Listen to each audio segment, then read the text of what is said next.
안녕하세요. 오늘 준비한 심층 분석은 단순한 시황 전달이 아닙니다. 네, 맞습니다. 토큰포스트의 핵심 기사랑 온체인 데이터를 전부 종합해서 지금 시장의 이면을 낱낱이 파헤쳐보는 시간인데요. 지금 시장 상황을 보면 마치 엄청난 맞바람이 불고 있는데 자전거가 오히려 앞으로 튀어나가는 그런 아주 기묘한 상황이거든요. 아, 그 자전거 비유가 지금 상황에 아직 딱 들어맞네요.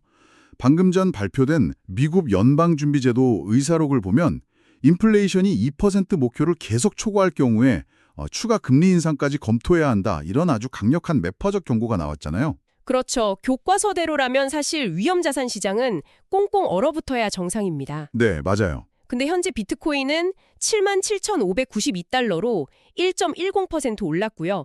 이더리움도 2,138달러로 1.32% 상승하면서 동반 랠리를 펼치고 있습니다. 네네. 거시경제의 거센 압박 속에서도 상승장이 연출되는 건데 이게 도대체 구조적으로 어떤 원인 때문인지 오늘 아주 깊게 파헤쳐 보겠습니다. 네, 숫자의 표면만 보면 그냥 평온한 상승장 같죠. 하지만 연준의 긴축 시그널이라는 그 배경을 대입해보면 지금 상승은 구조적으로 굉장히 독특합니다. 맞바람을 뚫고 자전거가 전진하는 이유는 시장이라는 자전거의 엔진 자체가 예전이랑 완전히 달라졌기 때문이거든요. 엔진이 달라졌다.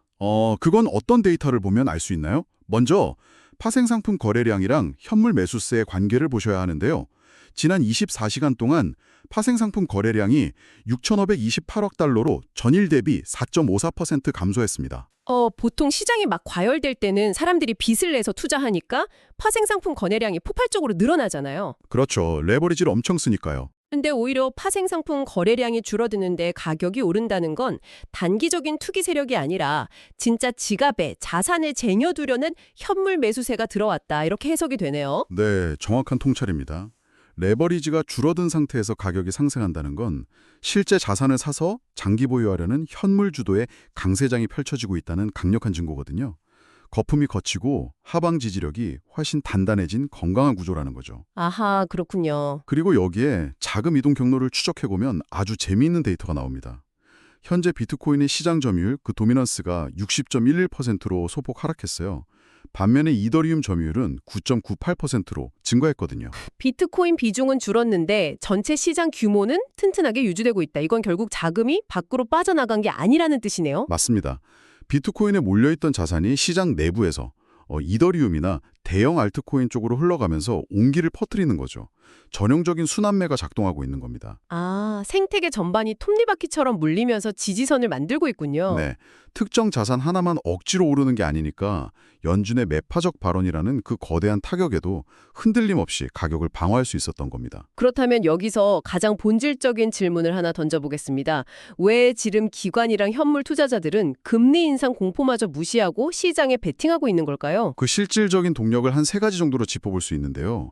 그 시작점은 바로 미국 정치권에서 벌어지는 거대한 규제 패러다임의 전환입니다. 아, 어제 워처그로 보도 말씀이시죠? 트럼프 현직 대통령이 미국 정부에 가상자산을 전통금융이랑 결제 시스템에 통합하라고 그 규정 정비를 공식 지시했다는 내용이요. 네, 바로 그겁니다.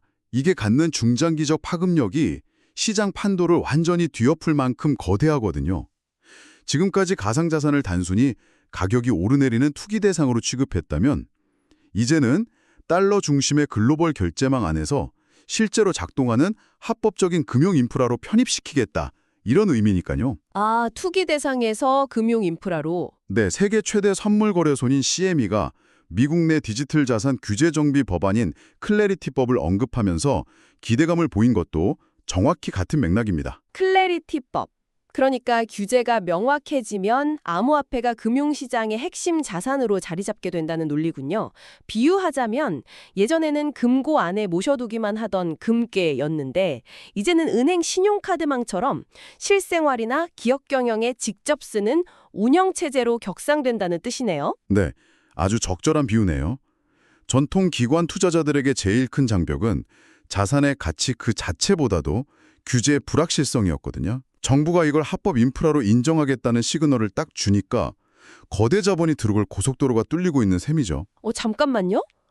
기관들이 결제 인프라로 수용하면서 자본 고속도로가 뚫리고 있다 이렇게 말씀하셨는데 제가 반론을 하나 제기할게요. 네, 말씀하시죠. 이번 주 미국 현물 ETF 유출입 데이터를 보면 그림이 정반대거든요.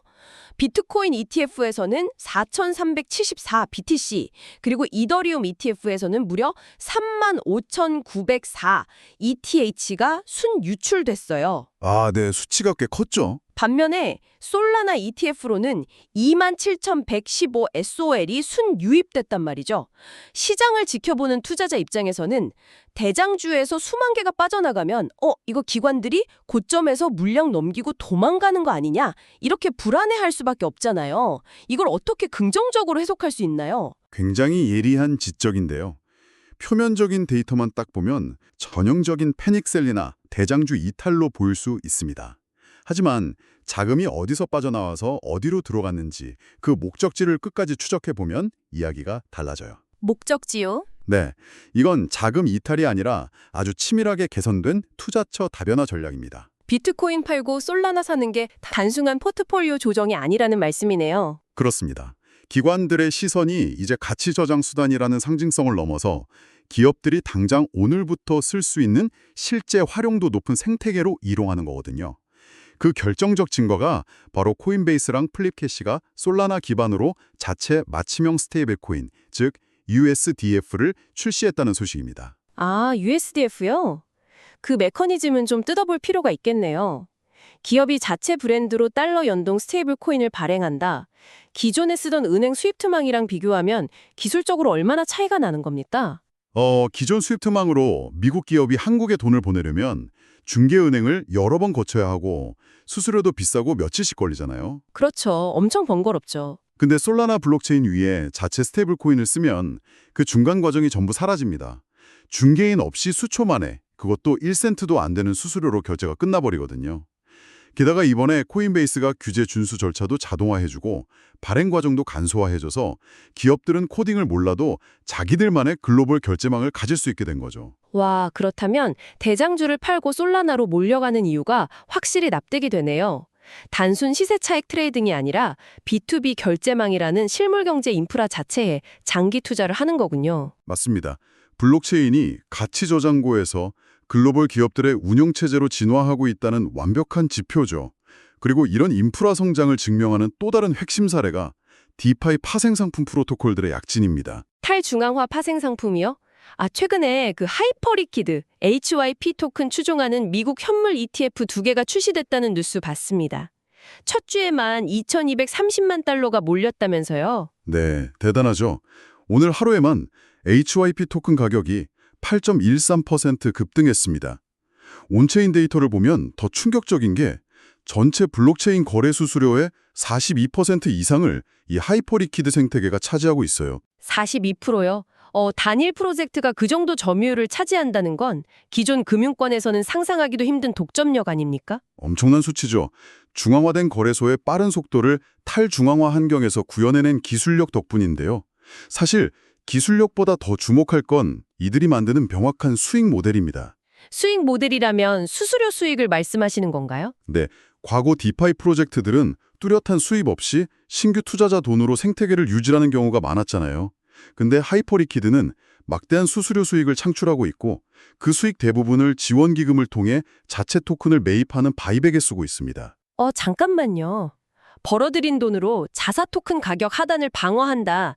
이거 들어보니까 마치 애플이나 마이크로소프트 같은 글로벌 빅테크 기업들이 영업이익으로 자사주 매입해서 소각하는 거랑 똑같은 구조네요. 완벽한 비유입니다.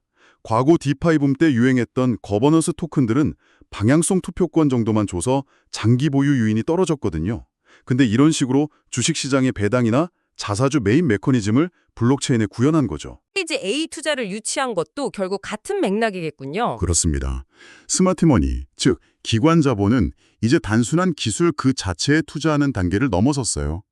명확한 현금 흐름을 만들고 자생적으로 가치를 방어하는 진정한 의미의 금융 인프라 기업을 골라서 집중 투자하고 있는 겁니다. 정리가 싹 되네요.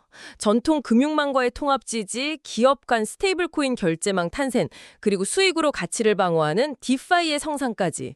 블록체인이 필수 금융 인프라로 자리 잡고 있다는 강력한 근거들이군요. 자, 그럼 거시경제라는 맞바람을 뚫고 상승할 수 있었던 이유는 이해가 가는데요. 당장 챙겨봐야 할 단기 변수로 넘어가 보죠. 펀더멘털이 좋다고 해서 시장의 롤러코스터 변동성이 사라진 건 아니잖아요. 지난 24시간 동안 엄청난 핏바람이 불었죠. 네, 데이터 이면을 보면 참 놀랍습니다. 지난 24시간 동안 무려 2억 6,541만 달러, 수천억 원 규모의 레버리지 포지션이 강제로 청산당했습니다. 헉, 수천억 원이요? 여기서 핵심은 이 청산 물량의 64.7%가 가격 하락에 베팅했던 숏 포지션이었다는 점입니다. 하락을 예측했던 분들이 막대한 손실을 본 건 알겠는데 그들의 손실이 오히려 시장의 급격한 상승 연료가 된 거잖아요? 시장 구조에 익숙하지 않은 분들은 이게 기묘하게 들릴 텐데 메커니즘을 좀 설명해 주시죠. 이게 이른바 숏 스퀴즈라는 현상인데요. 공매도를 하려면 거래소에서 자산을 빌려 먼저 팔고 나중에 가격이 떨어지면 싸게 사서 갚아야 수익이 나잖아요. 그렇죠. 싸게 사야 하니까요. 그런데 앞서 말씀드린 기관 매수세 때문에 가격이 계속 오르니까 특정 한계선을 넘어가면 거래소 자동화 엔진이 강제로 시장가로 매수해서 갚아버립니다.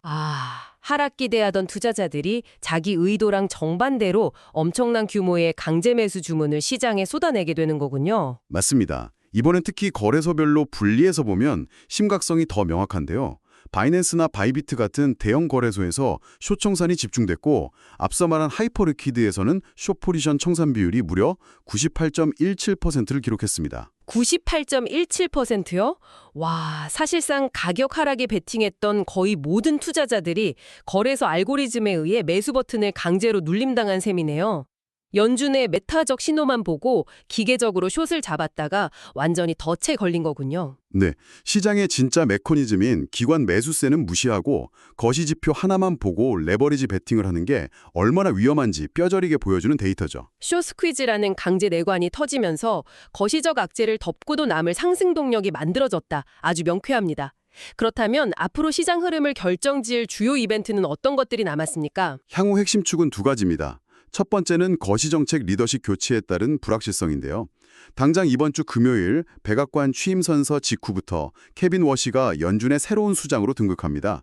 완전히 새로운 리더십이 6월 16일에서 17일 예정된 연준 정책회의에서 어떤 칼을 빼들지 그게 아주 중요한 척도가 될 겁니다. 수장이 교체되는 과도기니까 6월 FOMC 전후로는 단기 변동성이 극심해질 수 있겠네요. 두 번째 축은요? 지정학적 리스크 해소 여부입니다. 트럼프 현직 대통령이 미국과 이란 간 협상이 최종 단계에 진입했다고 언급하면서 기대감을 피웠거든요. 이에 발맞춰 이란 대통령도 파키스탄 내무장관을 만나서 간접 협상을 조율 중입니다. 이 중동 지역 군사적 긴장이 완화된다면 글로벌 위험 자산 전반에 막대한 투자 심리 개선 호재가 될 겁니다. 요약하자면 내부적으로는 기업 간 결제망과 디파이 인프라 같은 체줄 개선이 진행 중이고 외부적으로는 지정학적 리스크 해소라는 호재가 대기 중이네요. 하지만 연준의 긴축 우려도 맞서고 있으니 섣불리 방향을 예측하기 힘든 장세가 이어지겠습니다. 네, 그렇습니다. 그래서 오늘 분석한 내용들을 바탕으로 시장 참여자들 스스로 생각해 볼 만한 도발적인 질문을 하나 던지고 싶은데요. 어떤 질문인가요? 오늘 우리가 기업들이 솔라나 같은 네트워크에서 자체 프라이빗 결제망을 구축하는 걸 확인했잖아요. 만약 전 세계 다국적 기업들이 통제받는 스위프트망을 완전히 버리고 이 블록체인 결제망으로 넘어가게 된다면 과연 어떤 일이 벌어질까요? 기업 입장에서는 혁명적인 효율이겠지만 규제 당국한테는 악몽이 될 수도 있겠는데요. 바로 그 지점입니다. 각국 중앙은행, 특히 연준은 은행 금리를 조절해서 시중 통화량을 통제하잖아요. 그런데 기업들이 은행을 안 거치고 스테이블 코인으로 직접 부를 유통시킨다면 연준이 금리를 올리든 내리든 시장은 별 타격을 안 받게 됩니다. 중앙은행의 거시경제 통제력이라는 무기가 사실상 무용지물이 될 수 있다는 거군요. 맞습니다. 비트코인 가격이 얼마까지 가느냐의 문제를 넘어서 글로벌 통화 권력의 거대한 이동이 지금 우리 눈앞에서 조용히 시작되고 있을지도 모릅니다. 금리 정책이라는 전통 무기가 무력화되는 미래라니 상상만으로도 엄청난 통찰이네요. 오늘 살펴본 데이터들이 결국 이 거대한 퍼즐의 한 조각이었다는 사실 꼭 기억해 두시면 좋겠습니다. 지금까지 토큰포스트 출근길 브리핑이었습니다. 시장의 흐름과 뉴스의 맥락을 이해하는 데 도움이 되길 바랍니다.